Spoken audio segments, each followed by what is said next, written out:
তোমার উপর অবধারিত করে নাও দীর্ঘ নীরবতা, দীর্ঘ সময় চুপ করে থাকার বিষয়টা তোমার উপর অবধারিত করে নাও।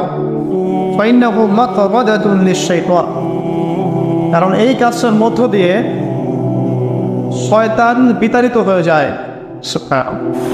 ওয়া আউনুন লাকা আলা আমরি দীনিক, দীর্ঘ সময় চুপ থাকলে তোমার দিনের প্রতিটা কাজ করার ব্যাপারে আল্লাহ তোমাকে সাহায্য করবেন। বা দীর্ঘ নীরবতার ব্যাপারটা দিনের প্রতিটা কাজ করার ক্ষেত্রে তোমাকে সহযোগিতা করবে। খুঁজতো, আমি বললাম জিদনি ইয়া রাসূলুল্লাহ, ইয়া রাসূল সাল্লাল্লাহু আলাইহি ওয়াসাল্লাম, আমাকে আরো বাড়িয়ে দিন, আরো কিছু বলুন, আরো কিছু ওসিয়ত করুন। ক্বালা, তিনি বললেন ইয়াকা ওয়া কাসরাতাদ দাহিক, সাবধান থাকবে, বেশি বেশি হাসবে না। ফাইন্নাহু ইউমিতুল কলিব, কারণ যারা অধিক পরিমাণে হাসাহাসি করে তাদের কলব মরে যায়, তাদের কলবের মৃত্যু ঘটে। ওয়ায়াযহাবু বিনূরি ওয়াজহি, এবং চেহারার মধ্যে নূর চলে যায়, চেহারায় কোনো জ্যোতি বা নূর থাকে না। কুলতু জিদনি ইয়া রাসূলুল্লাহ, ইয়া রাসূল সাল্লাল্লাহু আলাইহি ওয়াসাল্লাম, আমাকে আরো বাড়িয়ে দিন, আরো কিছু ওসিয়ত করুন। ক্বালা, এবার তিনি বললেন সাল্লাল্লাহু আলাইহি ওয়াসাল্লাম, কুলিল হাক্কা ওয়া ইন কানা মুররান, সর্বদা সত্য কথা বলবে, সত্যের উপর থাকবে যদিও এটা অন্যের কাছে তিক্ত হয়। সত্য কথা বলবে যদিও এটা তিক্ত শোনায়। কত জিদনি ইয়া রাসূলুল্লাহ, তিনি বলছেন, আমি বললাম হে আল্লাহর রাসূল, আরো বাড়িয়ে দিন আমাকে।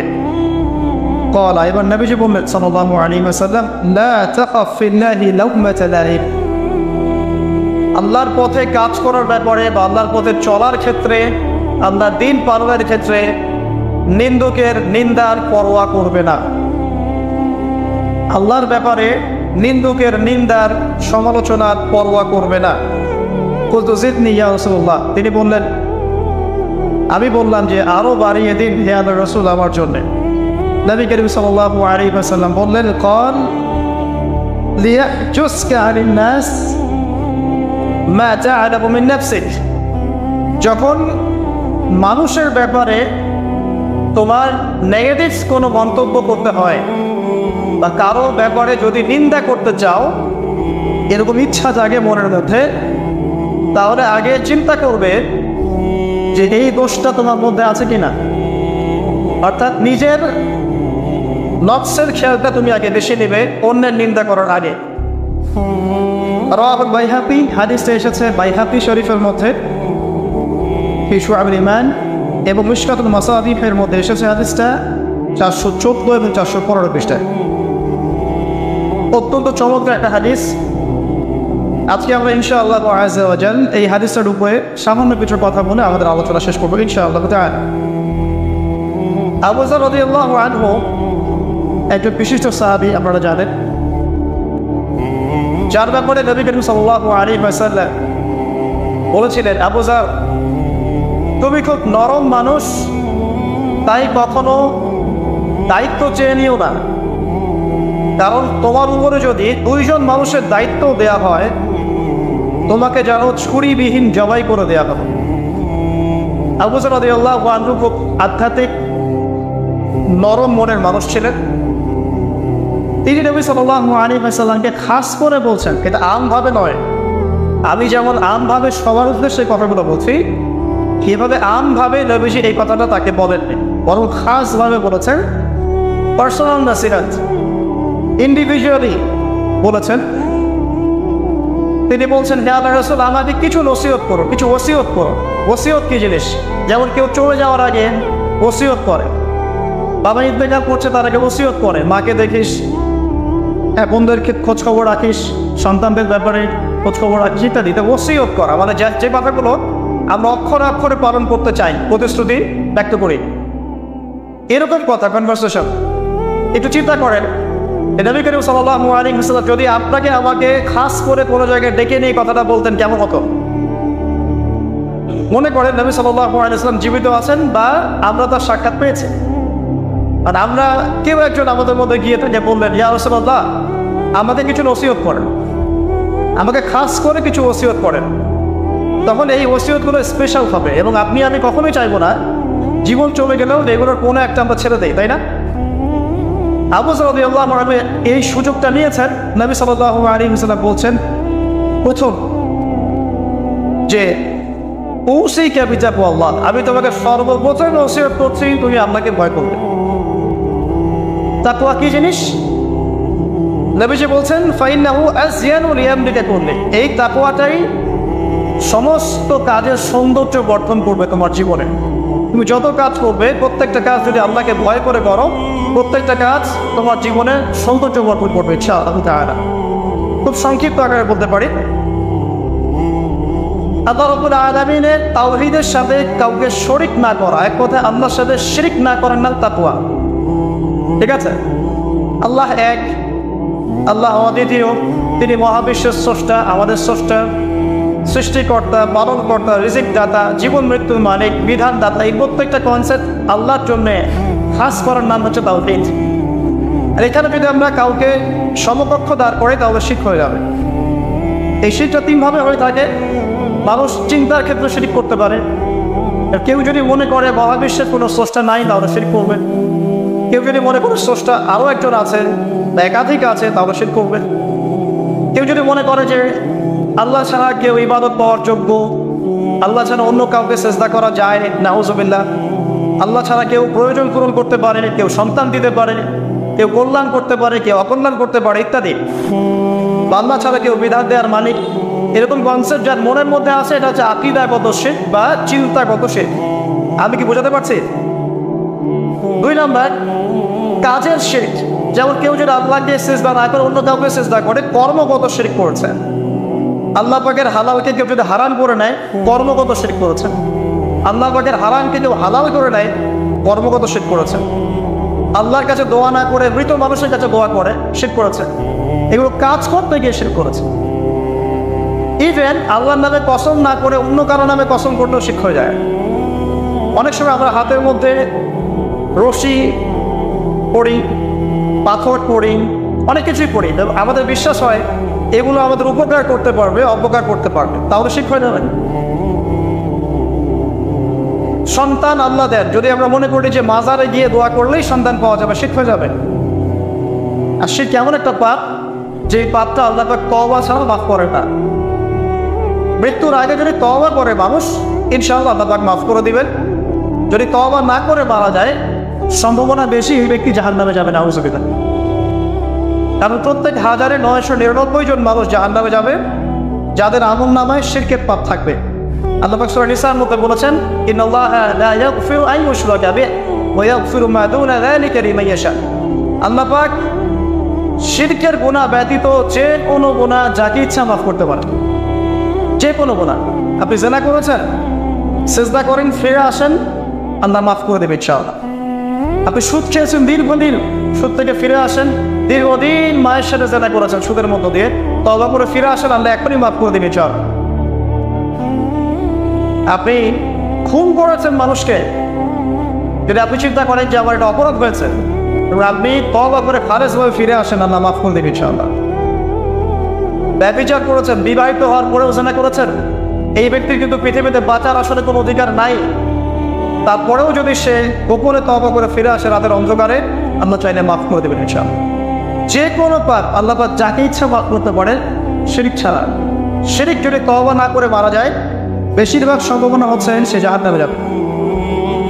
আরেকটা ডেঞ্জারাস বিষয় হচ্ছে শিরক করে মারা গেলে কবরে মান রব্বুক উত্তর দিতে পারবে না। যারা মান রব্বুকে উত্তর দিতে পারবে, নিঃসন্দেহে তারা কখনো শিরক করে নাই, আল্লাহ পাকের তাওহীদের উপরে ছিল। আমরা শিরকের অনেক কিছু বুঝেছি কি, আধুনিক একটা শিরক বুঝি না, আধুনিক শিরক। এটা যেমন আল্লাহ পাক যা নাজিল করেছেন, এখানে যে বিধানগুলো আছে এগুলোকে যদি কেউ ডিনাই করে বা এগুলোকে পাশ ফিরিয়ে অন্য কোনো বিধানকে বেটার মনে করে, আল্লাহর বিধানের চাইতে বেটার মনে করে বা সমকক্ষ মনে করে, এটাও শিরক। এটাও শিরক। আল্লাহ পাক কিছু হালাল করেছেন, আপনারা যদি মনে করেন এটা হারাম, তাহলে শিরক। এটাও শিরক। সূরা তাওবার 31 নম্বর আয়াতটা পড়ে দেখবেন ইনশাআল্লাহ তাআলা। যাই হোক, তাকওয়ার প্রথম স্টেজ হচ্ছে আমাদেরকে শিরক করা যাবে না, তাওহীদে থাকতে হবে ইনশাআল্লাহ তাআলা। 2 নম্বর, আল্লাহ পাকের যত আদেশ আছে এগুলোকে মেনে চলার নাম তাকওয়া। ফর এক্সাম্পল সালাত, সাওম, সাদাকা, হজ, উমরা, যাকাত, সত্য কথা বলা, পিতামাতার খেদমত ইত্যাদি যতগুলো আদেশ কোরআন এবং সুন্নাহর মধ্যে আছে এগুলোকে মেনে চলা তাকওয়ার পরিচয়। 3 নম্বর, আল্লাহ পাকের যত নিষেধ আছে এই সমস্ত নিষেধগুলোকে বর্জন করার নামও তাকওয়া। শুধু আদেশ মানলাম, নিষেধ বর্জন করলাম না, এটা আসলে প্রকৃত তাকওয়ার পরিচয় নয়। আজকে আমরা মাশাআল্লাহ সবাই সালাত পড়েছি, কালকে সকালে যদি আবার শরীর লেনদেন করি আমার মধ্যে তাকওয়া আসলে নাই। আমি ধর্মীয় জীবনে পাক্কা মুসল্লি হলেও অর্থনৈতিক জীবনে পাক্কা সুখর থেকে গেছে। এই অবস্থা যদি তওবা না করে মারা যায়, মায়ের সাথে জেনার অপরাধ নিয়ে কিয়ামতের মাঠে উঠবে ইনশাআল্লাহ। এটা আমার কথা না, নবী সাল্লাল্লাহু আলাইহি ওয়াসাল্লাম বলেছেন, সহিহ বুখারীর হাদিস, যে কোনো আলেমকে জিজ্ঞাসা করবেন, যে কোনো মাদ্রাসায় যাবেন, যে কোনো প্রকাশনের বুখারী শরীফ কেনেন না কেন হাদিসটা পাবেন, যে ব্যক্তি 1 দিরহাম সুদ খেলো সে যেন 36 বার জেনা করলো। আপনি যদি জানেন যে আপনার ক্লোজ কোনো ফ্রেন্ড বা আত্মীয় বা হুয়েভার ইজ সে জেনা করে বেড়ায় বা মেয়েদের সাথে একাধিক মেয়ের সাথে তার সম্পর্ক আছে, ইলিগাল রিলেশনশিপ, আপনি নিশ্চয়ই তার থেকে সম্মানের দৃষ্টিতে তাকাবেন না, তাকাবেন? আখিরুজ্জামান এমন একটা যুগ যেখানে সুদ থেকে বাঁচা সো ভেরি ডিফিকাল্ট। এখানে হাজারে খুব কম মানুষই সুদ থেকে বাঁচতে পারবে। যারা বেঁচে থাকবে তাদের গায়েও সুদের ছিটা ফোটা এসে লাগবেই লাগবে, কারণ পুরো বিশ্বের ইকোনমিক সিস্টেমটাই সুদ ভিত্তিক। এটা পরিপূর্ণরূপে ইসলামিক ধাঁচে সাজানো এখন সম্ভব বলে মনে হচ্ছে না। আমরা চেষ্টা করতে পারি। সবক কখন হবে? যখন শেকড় উপরে আসবে। আর শেকড় কখন উপরে হবে? যখন মালহাবা হবে। আর মালহাবা কখন হবে? যখন মদিনার গুরুত্ব কমে যাবে এবং জেরুজালেমের গুরুত্ব বেড়ে যাবে। আর যখন মাহদী আসবেন, ঈসা ইবনে মারইয়াম আসবেন, তখন পৃথিবীতে ইনশাআল্লাহ আযজা ওয়া জাল ইসলাম ব্যতীত কিছুই বাকি থাকবে না। তখন ইনশাআল্লাহ তাআলা উপরের লেভেল থেকে সুদ বলতে কিছু থাকবে না ইনশাআল্লাহ। তবে এখন কি করবেন? ফাত্তাকুল্লাহা মাসতাতা'তুম, এখন এতটুকু করবেন, ফাত্তাকুল্লাহা মাসতাতা'তুম, তোমরা সাধ্যমতো আল্লাহকে ভয় করো। আপনার সাধ্য যতটুকু কুলায় এতটুকু আপনি দূরে থাকবেন। পারতপক্ষে চেষ্টা করবেন সুদ যেন আপনার গায়ে না লাগে। আল্লাহ পাক বোঝার তৌফিক দান করুক, আমিন। বলছিলাম আল্লাহ পাকের নিষেধগুলোকে বর্জন করার নাম তাকওয়া। নামাজ পড়ছি, রোজা রাখছি, যাকাত দিচ্ছি না, এদিকে সুদ খাচ্ছি, হারাম রিলেশনশিপে আছি, বা পরকীয়ায় লিপ্ত আছি, বা মানুষের সম্পদের অধিকার দিচ্ছি না, ব্যবসা করছি। আর ব্যবসা যারা করি আমরা বেশিরভাগই মিথ্যা কথা বলি। আমরা ব্যবসা যারা করি ম্যাক্সিমাম মিথ্যা কথা বলি, মিথ্যা কসম করি। এবং আমাদের এই মিথ্যা কসম আর প্রতারণার কারণে জালেম শাসকের শাসন চাপিয়ে দেওয়া হয় আল্লাহর পক্ষ থেকে। এটা হাদিসে এসেছে। যখন ব্যবসায়ীরা প্রতারণা করবে, মিথ্যা কসম করে পণ্য বিক্রি করবে এবং মাপে কম দেবে, সিন্ডিকেট করবে, তখন আল্লাহর পক্ষ থেকে 2টা আযাব আসে। এক, জালেম পরাশক্তিকে চাপিয়ে দেওয়া হয় যারা এদের উপর জুলুম করবে। 2, সমাজের মধ্যে দুর্ভিক্ষ নেমে আসে। এগুলো নবী সাল্লাল্লাহু আলাইহি ওয়াসাল্লামের কথা, বদলানোর কোনো সুযোগই নেই। আজও তার কাল হবে, এগুলো ফলো যাবে ইনশাআল্লাহ, তারা যদি না আমরা আমাদের জায়গা থেকে সরে আসি। তো যারা আমরা ব্যবসা করছি অনেকেই মিথ্যা কথা বলি ম্যাক্সিমাম, এবং মনে করি যে ব্যবসায় এগুলো মিথ্যা বলা জায়েজ, এটা ব্যবসার অংশ মনে করি আমরা। সৎ ব্যবসায়ী কিয়ামতের দিন নবীগণের সাথে থাকবেন। যারা সৎ ব্যবসায়ী তারা কিয়ামতের মাঠে নবীগণের সাথে হাসর করবেন।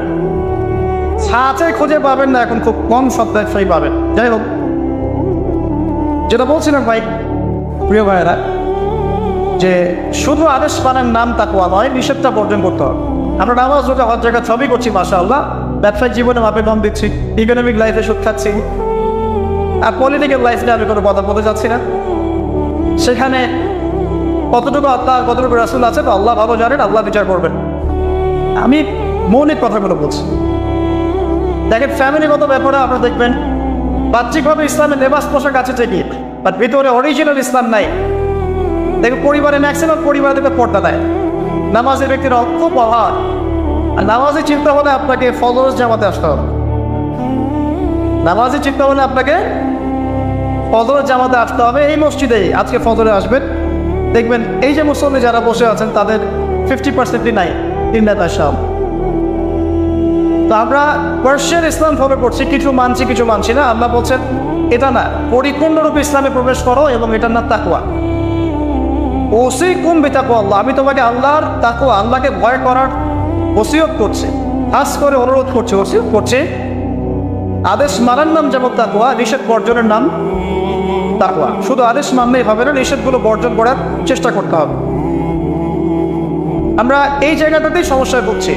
আদেশ আমরা অনেকেই পালন করতে পারি, আলহামদুলিল্লাহ, নামাজ পড়তে পারি, রোজা রাখতে পারি, অনেকে যাকাত দেই, মাশাআল্লাহ, সাদাকা করি, দান সাদাকা করি, ইসলামের প্রতি ভালোবাসা আছে, আল্লাহ এবং রাসূলকে মহব্বত করি, কিন্তু হারাম রিলেশনশিপ ছাড়তে পারছেন না। দেখবেন অ্যাফেয়ার ছাড়তে পারছেন না, ফ্রি মিক্সিং ছাড়তে পারছেন না, রিবা ছাড়তে পারছেন না, আপনার পরকীয়া ছাড়তে পারছেন না, অহেতুক এই যে নোংরা অপসংস্কৃতি ছাড়তে পারছেন না। খেয়াল করে দেখেন, স্মোকিং ছাড়তে পারছেন না, মাদক দ্রব্য সেবন ছাড়তে পারছেন না, বাট আপনি ইসলামকে ভালোবাসেন, আল্লাহকে ভালোবাসেন, রাসূলকে ভালোবাসেন। এইটাই মূল সমস্যা আমাদের এখানে। আমি ফিল করি আল্লাহ পাক আমাদের সবাইকে আদেশ মানার সাথে সাথে নিষেধ বর্জন করার তৌফিক দান করুন। 4, আল্লাহ রাব্বুল আলামিনকে হাজির এবং নাজির জানার নাম তাকওয়া। হাজির নাজির কেমন? যে আমার জীবনের প্রতিটা স্টেপ আল্লাহ পাক দেখছেন এবং শুনছেন। আল্লাহ পাক অবশ্যই আজিম থেকেই আমাকে দেখছেন, আমাকে শুনছেন প্রতিটা মুহূর্তে, এখন, আজ, কাল, আগামী, অতীত, বর্তমান, ভবিষ্যৎ, সবসময় আল্লাহ আমাকে দেখছেন, শুনছেন প্রত্যেকটা মুহূর্তে। এই কথা যার মাথায় থাকবে তার পাপ করার প্রবণতা কম হবে ইনশাআল্লাহ। পাপ করলেও সে তওবা করে আল্লাহর কাছে ফিরে আসবে ইনশাআল্লাহ।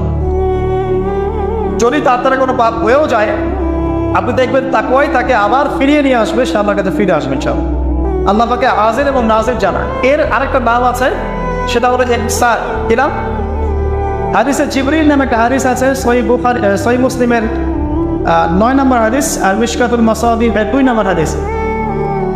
ইহসান কি জিবরাইল আলাইহিস সালাম নবী সাল্লাল্লাহু আলাইহি ওয়াসাল্লামকে জিজ্ঞাসা করেছিলেন। তিনি বলছেন, আনতা আবুদুল্লাহ কাআন্নাকা তারা ফা ইন লাম তাকুন তারাহু ফা ইন্নাহু ইয়ারা। তুমি এমন ভাবে আল্লাহর ইবাদত করবে যেন তুমি আল্লাহকে দেখছো। ওয়া ইন লাম তাকুন তারাহু ফা ইন্নাহু ইয়ারা, এবং তুমি যদি আল্লাহকে দেখতে না পাও, তুমি সবসময় মনে রাখবে আল্লাহ পাক তোমাকে দেখছেন। এই কনসেপ্টটার নাম হচ্ছে ইহসান, যেটা আমাকে তাকওয়া দিবে ইনশাআল্লাহ। ইহসান থাকে আমলের মধ্যে। নামাজ পড়ছি, দেখবেন আমাদের মনোযোগ বেশিরভাগই কিন্তু থাকে না। আল্লাহ ভালো জানেন, আমি আপনাদের পার্সোনাল ব্যাপারে ইন্টারফেয়ার করতে যাচ্ছি না, বাট আমার মনে হয় বেশিরভাগ মানুষের থাকে না। কারণ বেশিরভাগ মানুষই তো নামাজে যা পড়ছি তার অর্থ জানি না। যখন আপনার সন্তান অসুস্থ হয়েছিল, আপনি হাত উঁচু করে আল্লাহর কাছে কান্নাকানি করেছেন, তখন আপনার চোখ দিয়ে পানি পড়েছেন, কারণ আপনি যা চেয়েছেন ফিল করে বলেছেন আল্লাহর কাছে, আপনার চোখ দিয়ে পানি পড়েছেন। কতদিন আপনি নামাজের সিজদায় কাঁদতে পেরেছেন? আমি কাঁদতে পেরেছি, ভাবতে হবে। কাঁদতে না পারার কারণ কি? কারণ হচ্ছে আমি নামাজে যা পড়ি তার কিছুই বুঝি না। আমার কাছে নামাজ একটা ফিজিক্যাল এক্সারসাইজের মতো হয়ে গেছে। সরি ফর মাই ল্যাঙ্গুয়েজ, আমি কোনো কিছুকে অবমাননা করতে যাচ্ছি না, অনেক ব্যাপারটা এরকমই হয়ে গেছে। তার হলো বাহ্যিকতা নিয়ে আমরা বেশি ব্যস্ত। হাত কোথায় বাঁধতে হবে? নাভির নিচে না বুকে?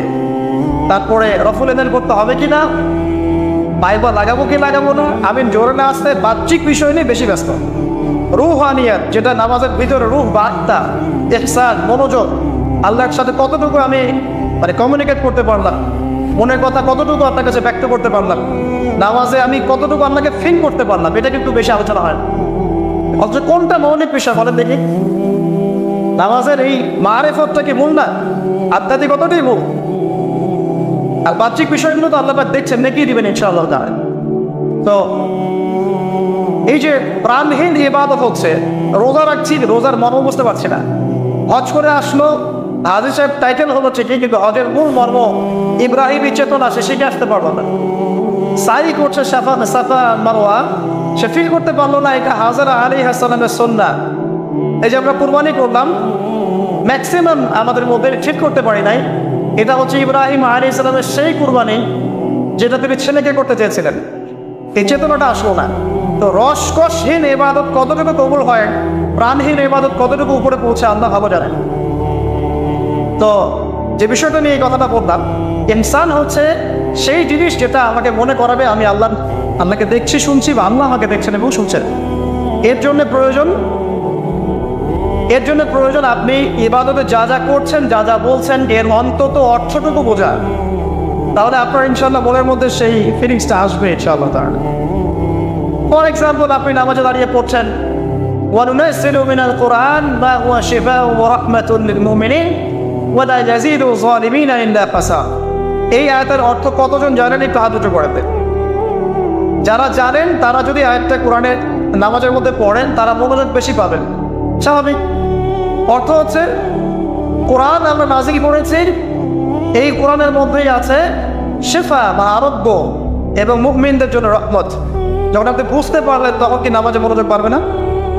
সুবহান রাব্বিয়াল আ'লা বলছেন, সর্বোচ্চ আমার রব, আমার সর্বোচ্চ সুউচ্চ, তখন আপনার মনোযোগ পারবে না? আত্তাহিয়াতুতে আপনি কি পড়ছেন, দরুদে কি পড়ছেন, দোয়া মাসুরে পড়ছেন, আল্লাহুম্মা ইন্নী যালামতু নাফসি যুলমান কাসীরা, আমি আমার নফসের উপর প্রচুর জুলুম করেছি। তখন কি ফিলিংস হয় যে জুলুমের এখানে স্বীকারোক্তি দিচ্ছি আমি?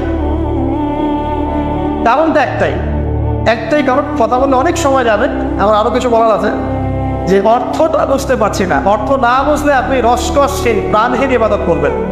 অর্থ বোঝাটা কি অপরাধ? অর্থ বুঝলে কি আপনি আলেম ওলামা থেকে সরে যাবেন, দূরে সরে যাবেন?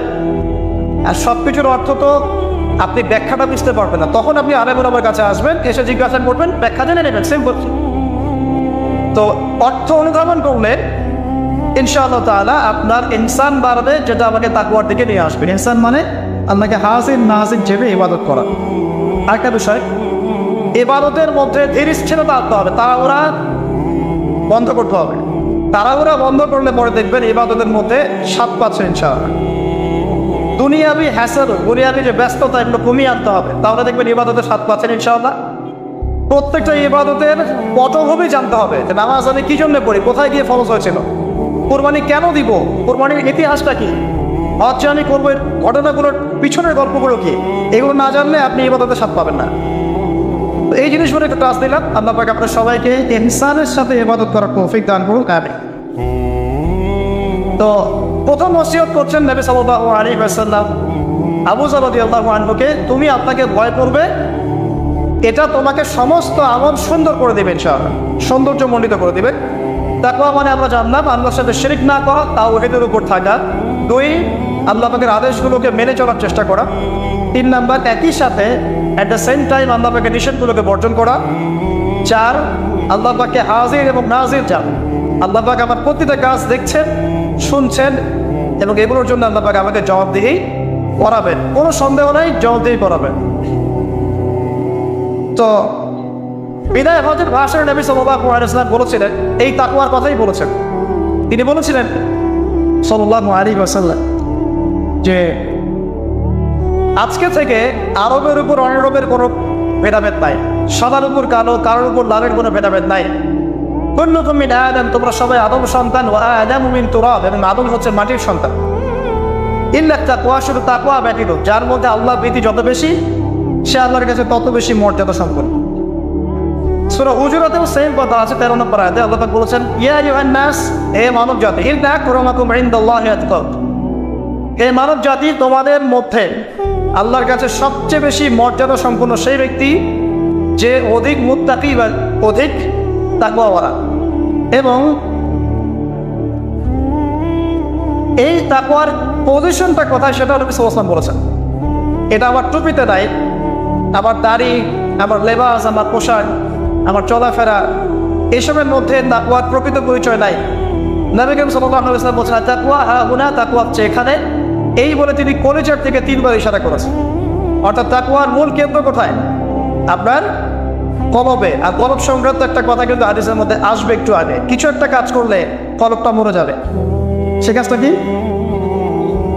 আপনারা হাদিসটা করতে পারছেন, সামনে যাচ্ছে চল। তো কলবের ব্যাপার তাকওয়া, তাদের কলবের যত্ন নেওয়া লাগবে। আমরা দেহের যেমন যত্ন নেই, পোশাকের যত্ন নেই, পরিবারে থাকতে পছন্দ করি, বাড়ি ঘর চকচকা রাখতে পছন্দ করি, তাই না? তো তাহলে কলবটাও পরিষ্কার করার চেষ্টা করতে হবে। কি করলে কলবের যত্ন হবে তার কথা এই হাদিসে আছে, একটু সামনে যাচ্ছি চল। আমি ওই হাদিসের বাইরে কিছু কথা বলছি। কলবের যত্ন, বেশি বেশি মওতের স্মরণ এবং পরকালের ফিকির, কলবকে চিন্তা করবে ইনশাআল্লাহ। মনের মধ্যে কোনো প্রকার রিয়া অহংকার রাখা যাবে না, কলব জীবিত হবে ইনশাআল্লাহ। কারো প্রতি হিংসা বিদ্বেষ পোষণ করবেন না, কলব চিন্তা থাকবে ইনশাআল্লাহ।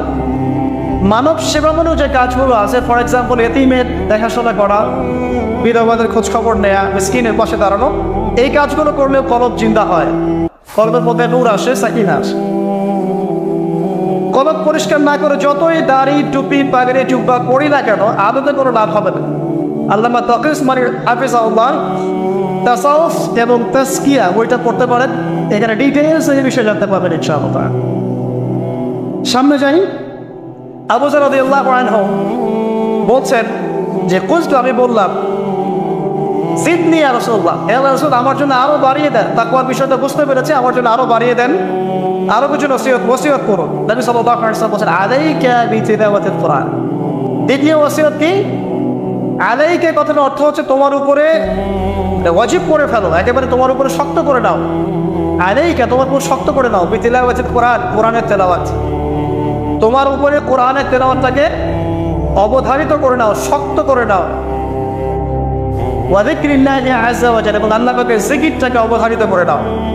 ফাইন্নাহু যিকরুন লাকা ফিস সামা, কারণ এই বিষয়টা আসমানে তোমাকে স্মরণের মাধ্যম হবে। ওয়া নূরুন লাকা ফিল আরদি, এবং পৃথিবীতে আল্লাহ পাক তোমাকে নূর দান করবেন। দ্বিতীয় ওসিয়তের মধ্যে দুটো জিনিস, একটা হচ্ছে কোরআন তেলাওয়াত, একটা হচ্ছে আল্লাহ জিকির। কোরআন তেলাওয়াত সম্পর্কে খুব সরল একটা কথা বলছি। কোরআনুল কারীম বিশুদ্ধ করে তেলাওয়াত শিখতে হবে, এক নম্বর বিষয়। যদি বিশুদ্ধ করে মদ মাখরাজ তাজবিদের সাথে না শেখেন, তাহলে সারা জীবন ভুল করে যাবেন আর কোরআনের অর্থ বিকৃত হয়ে যাবে। আপনার অজান্তেই এমন অর্থ চলে আসবে যা আপনি মোটেও কল্পনা করেননি এবং কামনাও করেন নাই। আপনি বলছেন ফর এক্সাম্পল যে আলহামদুলিল্লাহ রাব্বিল আলামিন, অর্থ সুন্দর, সমস্ত প্রশংসা আল্লাহর জন্য যিনি বিশ্বজাহানের প্রতিপালক।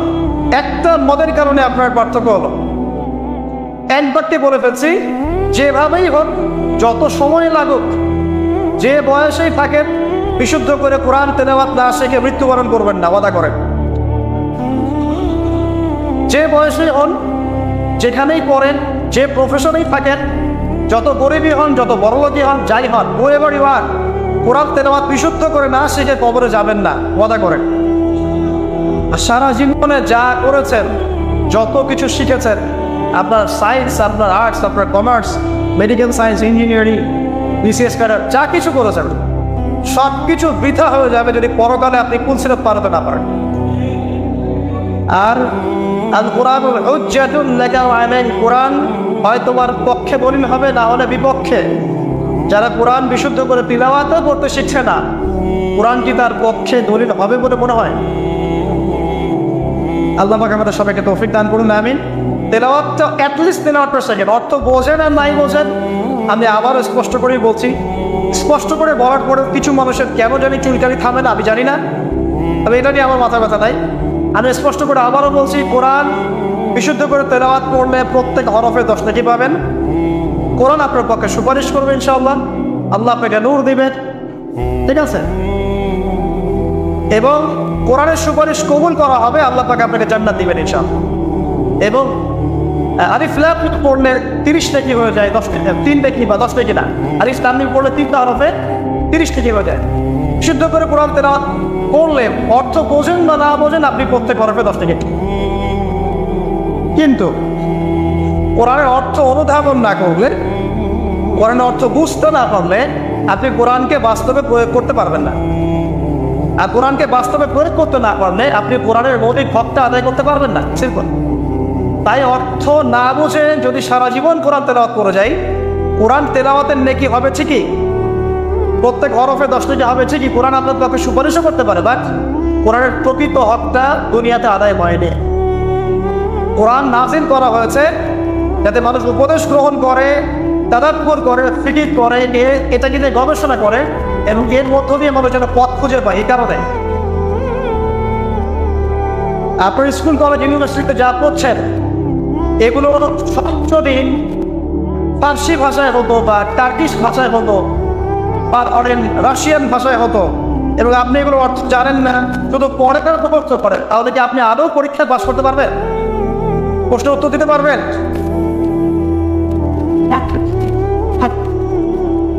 অর্থ জানার জন্য কি করতে হবে? অর্থ জানার জন্য আরবি ব্যাকরণের মৌলিক বইগুলো শিখতে হবে। আরবি ব্যাকরণের মৌলিক বইগুলো আপনাকে পড়তে হবে। মাদ্রাসায় চেষ্টা করবেন, মাদ্রাসার যে আলেম ওলামারা আছে তাদের কাছে পড়ে থাকতে হবে, আরবি ভাষা শিখতে হবে। এইগুলো যদি খুব ডিফিকাল্ট মনেও হয় সেক্ষেত্রে আপনি কমপক্ষে একটা বিশুদ্ধ তাফসীর কিনে আপনি কোরআন নিয়মিত অর্থ সহ পড়বেন। তবে এতটুকু পড়াশোনা করে কখনো নিজেকে মুফতি বানবেন না, ফতোয়াবাজি শুরু করবেন। এটা গুরুত্বপূর্ণ নসিহত, কারণ অনেকে আবার অর্থ পড়ে ফতোয়া দেওয়া শুরু করে। একজন কোরআন পড়ে আমাকে বলেছিল যে কোরআনে তো 5 ওয়াক্ত নামাজই পেলাম না, 2 ওয়াক্ত নামাজ পাচ্ছি। এই যে ফজর, যোহর, আসর, মাগরিব, ইশা সিরিয়ালে তো কোথাও দেওয়াই নাই, কেন নামাজ পড়ে? একজন কোরআন পড়েই বলছে, অর্থ পড়েই বলছে যে কোরআনে তো হাদিস মানার কোনো দলিল পেলাম না, কোরআনে কোথাও বলা হয়নি যে হাদিস মানো, এরকম বলছে। আমি যে প্রথমে আয়াত তেলাওয়াত করলাম, ওয়া মা আতাকুমুর রাসূলু ফাখুযুহু, রাসূল সাল্লাল্লাহু আলাইহি ওয়াসাল্লাম যা দিয়েছেন তা গ্রহণ কর। সূরা তাওবা, সূরা হাশরের 7 নম্বর আয়াত। ওয়া মা নাহাকুম আনহু ফাত্তাকু, এবং রাসূল যাদেরকে নিষেধ করেছেন তাদেরকে, এই রাসূলের আদেশ নিষেধ মানার জন্য হাদিস লাগবে না? তার কোরআন পড়ে হাদিসে দলিল না পাওয়ার কারণ কি? কারণ সে খালি কাট পেস্ট প্রোটেস্ট্যান্ট ভার্সনে কোরআন পড়েছে, অর্থটা তাফসীরটা সে ঘেটে দেখে নেয়। অর্থ পড়ে উৎসাহিত করছি, তবে ফতোয়াবাজি করতে যাবেন না। আপনি যেটা বুঝবেন না আলেম ওলামার কাছে গিয়ে অবশ্যই জিজ্ঞাসা করে অর্থ ব্যাখ্যা জেনে নেবেন। তোমরা জ্ঞানীদেরকে জিজ্ঞাসা করবে যদি সে বিষয়ে তোমাদের জ্ঞান না থাকে। তো আবু যর রাদিয়াল্লাহু আনহু কে নবী সাল্লাল্লাহু আলাইহি ওয়াসাল্লাম বলছেন তিলাওয়াত, কোরআন তেলাওয়াতকে ওয়াজিব করে নাও নিজের উপরে। তো আমরা কি কমপক্ষে প্রতিদিন একটা করে সূরা পড়তে পারি না ভাই? কমপক্ষে একটা পৃষ্ঠা পড়তে পারি না? যারা আরেকটু বেশি পড়ি 5 পৃষ্ঠা, আরেকটু বেশি পড়ি 10 পৃষ্ঠা। হাফেজে কোরআনে 600 পৃষ্ঠা আছে। এই 600 পৃষ্ঠাকে আপনি 30 পারায় ভাগ করেন, প্রত্যেক পারায় 20 পৃষ্ঠা, এক পারায় 20 পৃষ্ঠা। তো আমি সকালবেলা ঘুম থেকে উঠে নিয়ে অর্ধেক পারা করে পড়তে পারি 10 পৃষ্ঠা। যারা একটু ভালো করে পড়তে পারি, ফ্লুয়েন্সি আছে, তারা 1 পারা করে পড়তে পারি। প্রতিদিন 1 পারা করে পড়লে প্রতি মাসে আপনি একটা করে খতম দিতে পারবেন।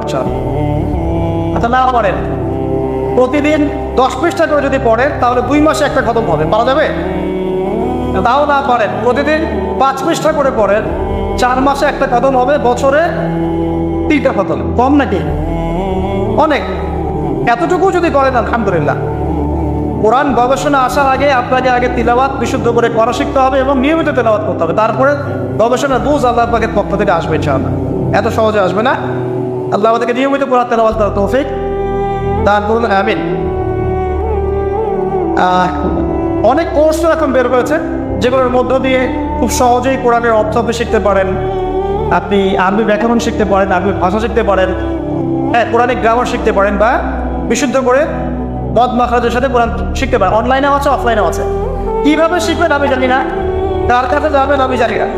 এতটুকু জানি, আমি আপনাকে ওসিয়ত করতে চাই যে মৃত্যুর আগে কমপক্ষে একটা বার কোরআনটা অর্থসহ পড়েন, আর অবশ্যই বিশুদ্ধ করে কোরআন তেলাওয়াত করতে শেখেন। আপনি যে বয়সেরই হন, যে পেশারই হন, আর যেখানকার মানুষই হন না কেন, আল্লাহ পাক তৌফিক দান করুন। আরেকটা বলা হয়েছে ওয়া যিকরুল্লাহি আযজা ওয়া জাল, এবং আল্লাহ পাকের জিকির। এই দুটো করলে আসমানে তোমাদের স্মরণ করা হবে এবং জমিনে আল্লাহ পাক তোমাদের নূর দিবেন। আল্লাহর জিকির কি? আল্লাহকে স্মরণ করা। সবচেয়ে সেরা জিকির নামাজ। সবচেয়ে সেরা জিকির কি? নামাজ। তারপরে সেরা জিকির কোরআন তেলাওয়াত। কোরআনকে আল্লাহ পাক জিকির বলেছেন, ইন্না নাহনু নাযালনা যিকরা ওয়া ইন্না লাহু লাহাফিজুন। আমি কোরআনকে বা এই জিকিরকে নাযিল করেছি, আমি একে হেফাজত করবো ইনশাআল্লাহ। এছাড়া জিকির বলতে আমরা আসলে যা বুঝি এগুলো খুব শর্ট করে বললে, প্রত্যেক দিন কিছু মাসনুন দোয়া দেওয়া আছে যেগুলো পড়লে আপনার জিকিরের হকটা আদায় হয়ে যাবে। খুব সহজ। 100 বার সুবহানাল্লাহ বললে 1000 নেকি হবে, পাওয়া যাবে না? এটা আপনি ড্রাইভ করতে করতে করতে পারেন, হাঁটতে চলতে করতে পারেন, মা বোনরা রান্না বান্না করতে করতে করতে পারেন। এটা যেন আলাদা করে ওযু করে বসতে হবে জরুরি না, ওযু শর্তও না। আপনি চলতে ফিরতে কাজটা করতে পারেন, ইস্তেঞ্জা করা বাদ দিয়ে ওখানে বসে বসে আবার এটা করেন, ঠিক আছে? ওকে, 100 বার আলহামদুলিল্লাহ পড়া যাবে না, 100 বার আল্লাহু আকবার পড়া যাবে না, লা ইলাহা ইল্লাল্লাহ 100 বার পড়া যাবে না, খুব সহজ। বা সকালবেলা অ্যাটলিস্ট আপনি একটা বার পড়লেন আয়াতুল কুরসি, একবার পড়লেন সাইয়্যিদুল ইস্তিগফার, সাইয়্যিদুল ইস্তিগফার একবার পড়লে ওই দিন যদি সে ব্যক্তি মারা যায় তাহলে জান্নাত। মাগরিবের ওয়াক্তে পড়ে ফজর হওয়ার আগে যদি মারা যায় জান্নাত ইনশাআল্লাহ।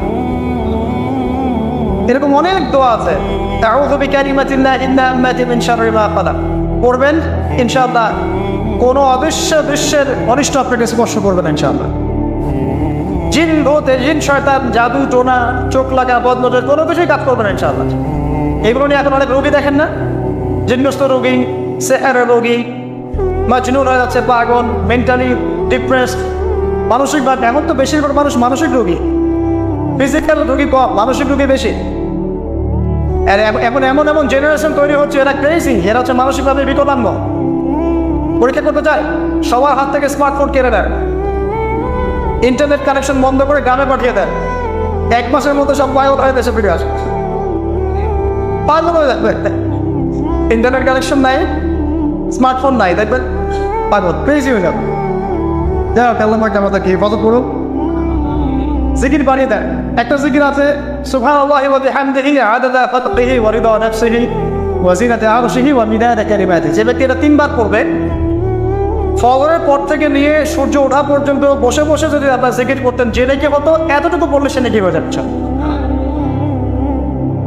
আপনি যদি প্রতিদিন হজ করতে যান, উমরা করতে যান, ইশরাকের নামাজ পড়বেন, জামাতে ফজর পড়ার পর একটা হজ একটা উমরা নেকি পাবেন। অনেক জিকির আছে, আমি শর্ট করে বলে দিই। ইসমুল মুসলিম একটা বই আছে কিনা, ইসমুল মুসলিম, এই বইয়ের মধ্যে সব জিকির দেয়া আছে, বিশুদ্ধ সনদে আছে, কোনো সমস্যা নেই। এই জিকির আজকালগুলো বাড়িয়ে দেন। আল্লাহ পাক বলছেন আসমানে তোমাকে স্মরণ করা হবে এবং পৃথিবীতে আল্লাহ পাক তোমাকে নূর দান করবে। সব আসমানেও যে স্মরণ করা যায়, এটা তো এখন আপনারা বোঝার কথা। এখন তো এই পিকচারগুলো বের হয়ে আসছে, আপনাকে কত হাজার কত বছর আগের পিকচার দেখানো হচ্ছে না? আচ্ছা, ওখান থেকে পৃথিবীকে দেখতে এরকমই লাগবে। ওখানে গিয়ে যদি দেখা যায় ওখানে কোনো রশ্মি ধরা পড়েছে, ওরাও পৃথিবীর এত হাজার বছর আগের অতীত দেখবে। যে সূর্যকে আপনি দেখেন, এটা এখনকার সূর্য নয়। যে সূর্য ডুবছে, যেটা আপনি দেখছেন, এটা ওই সময়ের সূর্য নয়, এটা 8 মিনিট 20 সেকেন্ড আগের সূর্য। আমরা আসলে বর্তমান দেখি না, আমরা অতীত দেখি। আমরা মহাকাশে আসলে বর্তমান দেখি না, অতীত দেখি। এই পুরো জিনিসটা, এই যে বিজ্ঞানের জয়টা বলা হচ্ছে না, এটা নিয়ে ইনশাআল্লাহ আমি একটা লেকচার দিব ইনশাআল্লাহ তাআলা ভেরি রিসেন্টলি ইনশাআল্লাহ। এখানে অন্য একটা মেসেজ আছে। এই পুরো বিষয়টা আপনাকে আরো কিছু বিষয় বোঝাচ্ছে। তার মধ্যে প্রথমটা কি জানেন? পরকালের অস্তিত্ব। পরকালের অস্তিত্ব এখন বললে জটিল হয়ে যাবে, এদিকে যাচ্ছে না। এই পুরো আবিষ্কারটাই পরকালের অস্তিত্ব আপনাকে বোঝাচ্ছে এবং আল্লাহ পাক যে টাইম ফ্রেমের ঊর্ধ্বে অবস্থান করছেন এটা আমাদেরকে বোঝাচ্ছে। এটা হাদিসও আছে। যা আবিষ্কার করা হয়েছে এগুলো প্রথম আসমানের বিষয়। এরকম আরো 2, 3, 4, 5, 7টা আসমান আছে এবং সপ্তম আসমানের উপরে আছে মহাসাগর, তার উপর আছে কুরসি, তার উপর আরশে আজিম, তার উপরে আল্লাহ রাব্বুল আলামিন। আল্লাহ পাক এই টাইম ফ্রেমের ঊর্ধ্বে, আল্লাহ পাক সবই অতীত, সবই বর্তমান, সবই ভবিষ্যৎ, এগুলো ঊর্ধ্বে আল্লাহ পাক। অতীত, বর্তমান, ভবিষ্যৎ আল্লাহ পাককে গ্রাস করতে পারে না। আল্লাহ পাক এগুলো ঊর্ধ্বে আছেন। অনেক ব্যাপার আছে, ইনশাআল্লাহ এটা নিয়ে আমি পরে কথা বলবো, আজকে না। তো যাই হোক, আসমানে আপনাকে স্মরণ করা হবে, তার মানে আসমানেও আল্লাহ পাকের সৃষ্টি আছে যারা আপনাকে স্মরণ করবেন। আল্লাহ পাক আপনাকে স্মরণ করবেন ইনশাআল্লাহ। এবং পৃথিবীতে আপনাকে নূর দেওয়া হবে। নূর মানে কি? আলো। আলো কখন লাগে? যখন অন্ধকার দূর করতে হয়। এই তো অন্ধকার দূর করতে আলো লাগে। পৃথিবীতে অন্ধকার আছে? এখানে অন্ধকার বলতে কি বোঝানো হয়েছে? রাতের অন্ধকার? জাহেলিয়াতের অন্ধকার। কিসের অন্ধকার? চারিদিকে জাহেলিয়াত নাই, ঘুষ দেনা ব্যভিচার জাহেলিয়াত দিয়ে ভর্তি না? এই জাহেলিয়াত দূর করতে হলে আমরা টর্চ লাইট লাগবে, নূর লাগবে।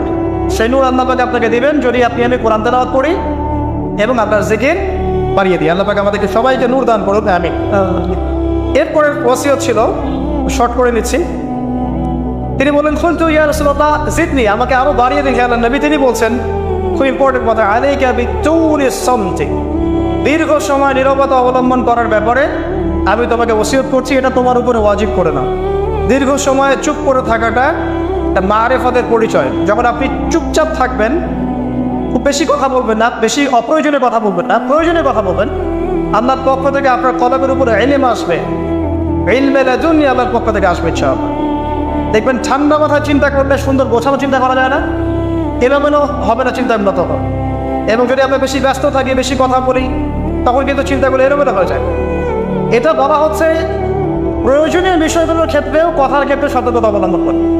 তাহলে অপ্রয়োজনীয় যে কথাগুলো আছে, যে গীবত, পরনিন্দা, পরচর্চা, অহেতুক মিউজিক শোনা বা অহেতুক কাব্যচর্চা, অহেতুক উপন্যাস, এগুলোর কি মূল্য আছে? তাহলে যখন প্রয়োজনীয় ক্ষেত্রে আল্লাহ পাক বলছেন আলাইকা বিতুলি সামতি, তোমার উপরে দীর্ঘ নীরবতাকে ওয়াজিব করে নাও, তাহলে অপ্রয়োজনীয় গান, গল্প, আড্ডাবাজি, এই যে আমরা চায়ের দোকানে করছি, ক্যারাম খেলতে খেলতে করছি, লুডু খেলতে খেলতে করছি, অহেতুক আড্ডাবাজি করছি, ফ্রেন্ড সার্কেল একত্রিত হলে অনেক অহেতুক গল্প হয়ে যায়। এবং বেশিরভাগ গল্পের ক্ষেত্রে হয় গীবত বা রিয়া বা আত্মপ্রদর্শন, তাই না, বা সমালোচনা। আর বাই দ্য ওয়ে, জাতি হিসেবে আমরা খুব বাচাল জাতি আছি। আমরা কাজের চেয়ে কথা বলতে বেশি পছন্দ করি, আমরা কাজের চাইতে কথা বলতে বেশি পছন্দ করি, কিন্তু যারা উন্নত সভ্যতা তারা কথা কম বলে, কাজ বেশি করে। আমরা কাজের চেয়ে কথা বেশি বলতে পছন্দ করি, এবং কাজ যদি কোনো একটা করে ফেলি, যদি কাজ হয় 5 ডিগ্রি, আমরা কথা বলতে শুরু করি 100 ডিগ্রি।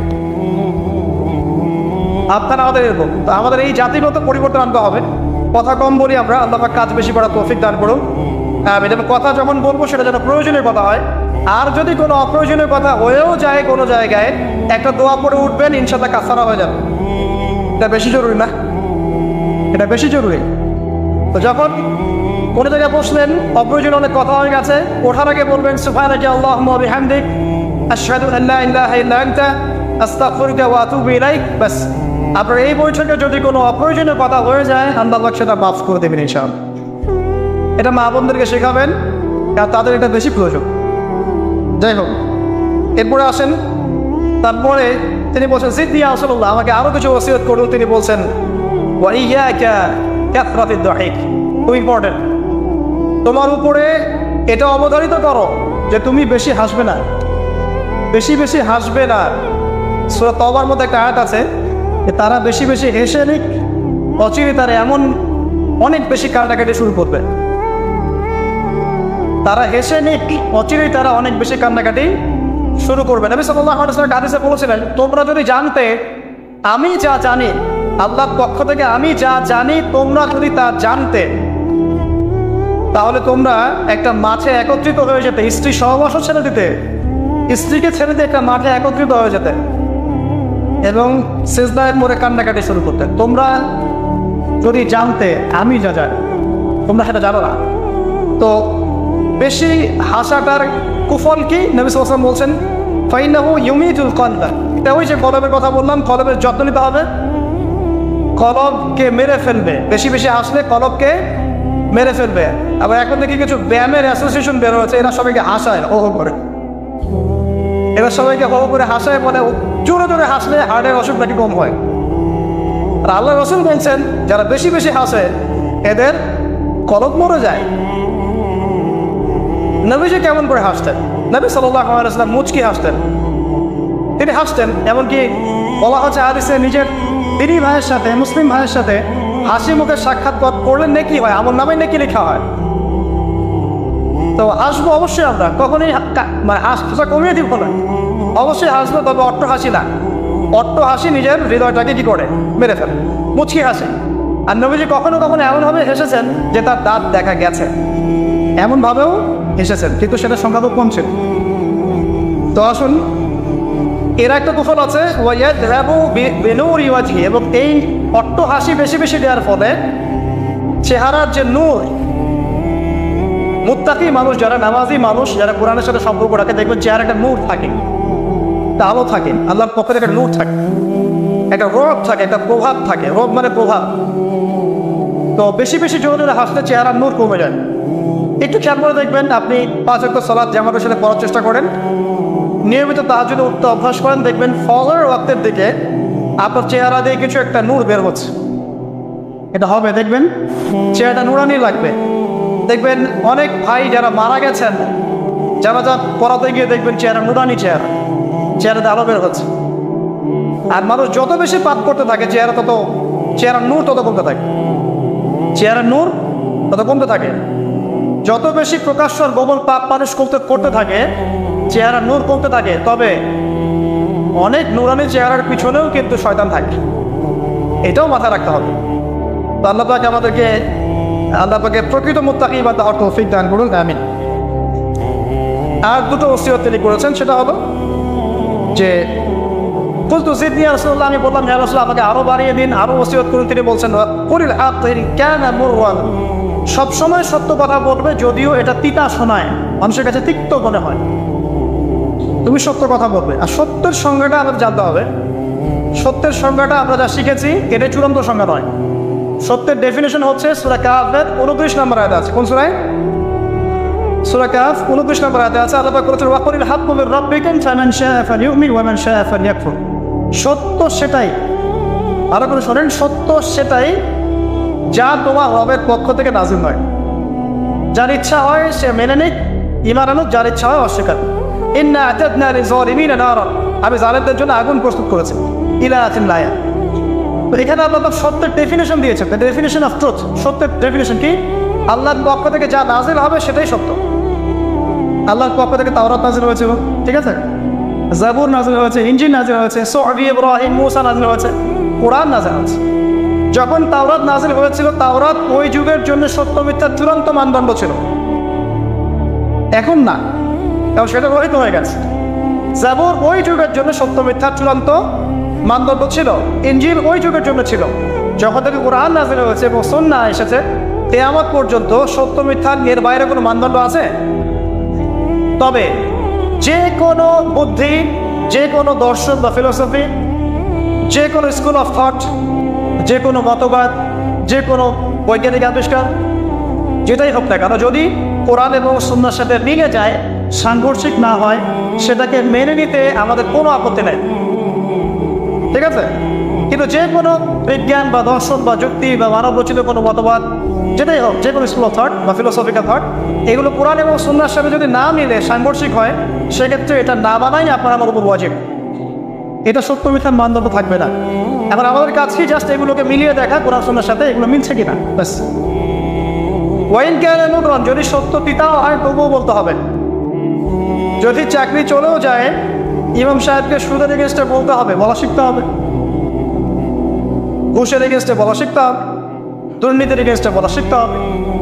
ওয়াইন ক্যান মুরওয়ান, যদি তিতাও লাগে, তবে বলার ভাষাটা এগ্রেসিভ হবে না। মানুষকে আঘাত করে বলার ব্যাপারটা ইসলাম সমর্থন করছে না। কিভাবে? ফেরাউনের কাছে নবী মুসা আলাইহিস সালামকে দাওয়াত দিতে পাঠানো হচ্ছে। ফেরাউন এই যে হামান, কারুন নাম মনে আছে তো, তাদের কাছে পাঠানো হচ্ছে নবী মুসা এবং তার ভাই হারুন আলাইহিস সালামকে। আল্লাহ পাক এখন তাদেরকে বলছে কি, যাহাবা ইলা ফিরাউন, তোমরা দুজনে ফেরাউনের কাছে যাও, ফাকুলা লাহু কওলান লাইয়িনা, ফেরাউনের কাছে গিয়ে নরম ভাষায় কথা বলো। লাআল্লাহু ইয়াতাযাক্কারু আও ইয়াখশা, হতে পারে সে উপদেশ গ্রহণ করবে এবং আমাকে ভয় করবে। তো প্রেজেন্টেশনের একটা ব্যাপার আছে। আল্লাহ নবী মুহাম্মদ সাল্লাল্লাহু আলাইহি ওয়াসাল্লামকে বলছেন যে উদউ ইলা সাবিলি রাব্বিকা বিল হিকমা, তুমি তোমার রবের দিকে মানুষকে ডাকো প্রজ্ঞার সাথে, ওয়া মাউইযাতিল হাসানা, এবং উত্তম উপদেশের সাথে। রুড ভাবে না, এগ্রেসিভলি না, আর চরম পন্থার প্রয়োগ করে নয়, এমনভাবে যাতে করে সত্যটা উপস্থাপিত হয় এবং আপনার ভাষা উপস্থাপনা, এক্সপ্রেশন এবং অ্যাটিটিউডটা এগ্রেসিভ মনে না হয়, ঠিক আছে। এই বিষয়টা খেয়াল রাখা উচিত আমাদের। আমরা যারা ওয়াইজ বা বক্তা বা খতিব বা দায়ী আছি, মানুষকে আঘাত করে কথা বলে আসলে ফায়দা খুব একটা হয় না। বরং তাকে যদি বুঝিয়ে দেওয়া যায় এবং সত্যতা উপস্থাপন করা যায়, আর আল্লাহ যদি তার যদি হেদায়েত লিখে রাখেন, ইনশাআল্লাহ সে হেদায়েত পাবেন। আর যদি নাও পায়, আপনার দায়িত্ব শেষ। ফাযাক্কির ইন্নামা আনতা মুযাক্কির, আপনি উপদেশ দিন, আপনি শুধু উপদেশদাতা। লাস্তা আলাইহিম বিমুসাইতির, আপনি কারো প্রতি দারোগা নন। ফাযাক্কির ইন নাফআতি যিকরা, আপনি উপদেশ দিন যদি উপদেশ কাজে আসে। সায়াযাক্কারু মান ইয়াখশা, যারা তাকে ভয় করে তারা শীঘ্রই উপদেশ গ্রহণ করবে ইনশাআল্লাহ। আল্লাহ পাক আমাদের সবাইকে প্রকৃত দায়ী হওয়ার তৌফিক দান করুন, আমিন। একজনের কথা বলে আমি সামনে যাচ্ছি, মুসআব বিন উমাইর রাদিয়াল্লাহু আনহু, ইসলামের ইতিহাসের প্রথম দায়ী, যাকে নবী সাল্লাল্লাহু আলাইহি ওয়াসাল্লাম মক্কা থেকে মদিনায় পাঠিয়েছিলেন, যিনি বিলাসী জীবন যাপন করতেন জাহিলি যুগে। তার এত দামি পারফিউম ছিল, আতর ছিল, খুশবু ছিল, যে মক্কায় কারো কাছে নাই। বুঝতে পারছেন? ইসলাম কবুল করার পরে তার অবস্থা এমন হয়েছিল যে তার একাধিক পোশাকও নাই যেটা চেঞ্জ করে নামাজ পড়বেন। উহুদের যুদ্ধে তিনি শহীদ হয়েছেন এবং তাকে দাফন করার জন্য কাফনের কাপড় পাওয়া যায়নি।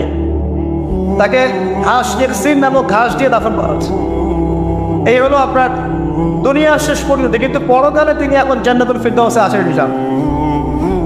এখানে আপনি সাফল্যও বুঝতে পারছেন।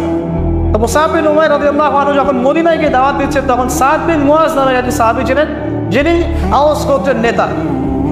তিনি দাওয়াতি কাজ করছেন, কিন্তু সাদ বিন মুআজ তার কাছে এটা পছন্দ হচ্ছে না। তিনি এসে খুব কড়া ভাষায় বললেন যে মদিনা থেকে এই দাওয়াতি কাজ যদি বের না করো, তাহলে তোমার আমার মাঝখানে যে আত্মীয়তার সম্পর্ক আছে এটাও থাকবে না, মানে তোমাকে আমি হত্যা করব। মানে তিনি ইসলামটা পছন্দ করছেন না। তিনি বলছেন এখান থেকে বেরো, এই দাওয়াতি কাজ এখান থেকে বন্ধ করো, মদিনা থেকে বের হও। তখন মুসআব বিন উমাইর কি করছেন শোনেন, তিনি বলছেন তিনি কোনো রকম এগ্রেসিভ কথা বললেন না। আমরা হয়তো কি করতাম, আমরা হয়তো কিন্তু এগ্রেসিভ কথা বলতাম। আমাদের ইস্যু না থাকলেও যে পরিমাণে এগ্রেসিভ কথা আমরা বলি, ইস্যু খুঁজে খুঁজে বের করে একজনের মানহানি করার জন্যে, আন্ডারস্টিমেট করার জন্যে, মানুষের চোখে তাকে আন্ডারস্টিমেট করার জন্য, কত কি না ইস্যু না থাকলেও। আর এখানে তো ইস্যু জাজল্যমান, তাকে এসে পড়া ভাষায় বলছে বের হয় এটাতে, এই মসজিদ থেকে বের হও, দাওয়াতি কাজ করা যাবে। তিনি বলছেন যা পড়বো ফাদাস না, আপনি কি একটু বসবেন, একটু শুনবেন। ওয়াইন রদিতা বে কবিলত, আমি যে দাওয়াতটা দিচ্ছি এটা যদি আপনার পছন্দ হয় তাহলে আপনি কবুল করবেন। ওয়াইন ক্যারিটা, যদি আপনি এটা অপছন্দ করেন, আজান আন ক্যামেরা, তাহলে আপনি যেটা অপছন্দ করছেন এটা আপনার এখান থেকে নিয়ে চলে যাবেন। কত ডিপ্লোম্যাটিক অ্যান্সার, যে আমি যে দাওয়াতটা দিচ্ছি এই দাওয়াতটা যদি আপনার পছন্দ হয় আপনি কবুল করেন, যদি না হয় তাহলে আমি এটা থেকে চলে যাবেন। এবার তিনি বসলেন, তাওহীদের কথা শোনালেন, লা ইলাহা ইল্লাল্লাহ দাওয়াত দিলেন, ইসলামের সব বেসিক জিনিসগুলো বোঝালেন। সাদ বিন মুআজ রাদিয়াল্লাহু আনহু ইমিডিয়েটলি ইসলাম কবুল করলেন এবং তার মধ্য দিয়ে 80টা পরিবার ইসলাম কবুল করলেন। এই হচ্ছে দায়ীর ক্যারেক্টার হওয়া উচিত। আল্লাহ পাক আমাদেরকে তার মতো দায়ী হওয়ার তৌফিক দান করুন, আমিন। তো যেটা বলছিলাম যে সত্য উপস্থাপন করতে হবে, তবে মাউইজাতুল হাসানা, হিকমার সাথে, প্রজ্ঞার সাথে এবং যুগোপযোগীভাবে কোরআন সুন্নাহকে হাতে নিয়ে ওয়ার্ল্ডকে ডিল করার মতো জ্ঞান থাকতে হবে। সর্বশেষ নবী সাল্লাল্লাহু আলাইহি ওয়াসাল্লাম যে ওসিয়তগুলো করছেন সেটা হলো, তিনি বলছেন লা তাখাফ ফিল্লাহি লাওমাতা লাইম, আবু যার, আল্লাহর পথে চলার ক্ষেত্রে নিন্দুকের নিন্দার কোনো পরোয়া করবে না। আল্লাহর পথে যখন তুমি চলতে শুরু করবে, কোন চলা, প্রকৃত চলার কথা বলছি, কথিত চলার কথা বলছি না। আমরা কিন্তু ম্যাক্সিমাম কথিত চলি, আর প্রকৃত চলার কথা বলছি। মানে ইসলামের বেসিক প্রতিটা বিষয় আপনি মেনে চলেন, এটা প্রকৃত চলা। এবং নিষেধ, বেসিক নিষেধ সব ছেড়ে দেয়, এর না প্রকৃত চলা। আর কথিত কি, বাইন বাইন মুযাবযাবিনা বাইনাহুম, মানে এদিকেও আছে এদিকেও আছে, মানে যখন যেদিকে বাতাস সেদিকে ফ্লো আর কি, ঠিক আছে। পাবলিক দেখলো, একটা ফতোয়া দিলাম, পাবলিক চেতে গেল, ফতোয়া চেঞ্জ করে দিল, মুযাবযাবিনা বাইনাহুম। তো প্রকৃত চলা, যখন তুমি প্রকৃত রূপে আল্লাহর পথে চলবে, তখন মানুষ তোমার নিন্দা করবে, সমালোচনা করবেই। মানুষ নিন্দা করবেই, সমালোচনা করবেই। এটা নবীগণের সুন্নাত। নূহ আলাইহিস সালাম থেকে শুরু করে মুহাম্মদ সাল্লাল্লাহু আলাইহি ওয়াসাল্লাম পর্যন্ত এমন কোনো নবী নাই যাকে তার কওম তিরস্কার করে নাই, বের করে দেয় নাই, অত্যাচার করে নাই। কোনো কোনো ক্ষেত্রে নবীদেরকে হত্যা পর্যন্ত করা হচ্ছে। তো নবীগণের যে নিষ্পাপ কোনো মানুষ আছে, তাদেরকে এই ভোগান্তি কেন পোহাতে হলো? তারা কি আমার হচ্ছে অন্য কোনো ইসলাম ফলো করতেন? তাহলে আমরা এমন কোনো ইসলাম ফলো করছি যেটা কিন্তু আমাদের সব ঠিক থাকে, চাকরিও যায় না, পরিবারে সব ঠিক থাকে, এদিকে আমি ব্যবসাও লাভ উন্নতি করছি, ঠকাচ্ছি, আবার আমার হজমরাও ঠিক আছে, মাশাআল্লাহ। সো এমন ইসলামের কথা বলা হচ্ছে এখানে, যে ইসলাম পালন করলে পরিপূর্ণ ইসলাম, যারা পালন করছে না এরা তখন আপনাকে নিন্দা করবে, সমালোচনা করবে, আপনাকে তিরস্কার করবে। এটা শুরু হবে আপনার পরিবার থেকে। আপনি টোটাল ইসলাম ফলো করার চেষ্টা করেন, আপনার পরিবার থেকে বাধা শুরু হবে ফার্স্ট অফ অল এখান থেকে। তারপরে সমাজ মেনে নিবে না, তারপরে দেখা যাবে ধর্ম নেতারা মেনে নিবে না। প্রচলিত একটা সিস্টেম চলছে, আপনি এসে একটা নতুন কিছু বলছেন, তখন এরা মেনে নিবে না, যে নতুন বিষয়টা অবশ্যই কোরআন সুন্নাহর সাথে মিল আছে। তারপরে সর্বোচ্চ লেভেল ফেরাউন, নমরুদ, এটা পরে, ওটা সবার আগে আসবে। তবে নবীজি বলছেন সাল্লাল্লাহু আলাইহি ওয়াসাল্লাম, লা তাখাফা বিল্লাহি লাওমাতা লাইম, কোন নিন্দুকের নিন্দা বা সমালোচনার পরোয়া করবে না। মনে রাখবেন, যারা বীর তাদের গায়ে আঘাতের চিহ্ন থাকে, যারা কাপুরুষ এদের গায়ে কখনো আঘাতের চিহ্ন থাকে না। আর যারা ইসলাম ফলো করেও খুব পুত পবিত্র থাকতে চায়, ডানেও যাবো না বামেও যাবো না, এভাবেই সব চলবে, তাদের ইমান, ইসলাম এবং ইহসান নিয়ে নতুন করে ভাবার সময় এসেছে এখন।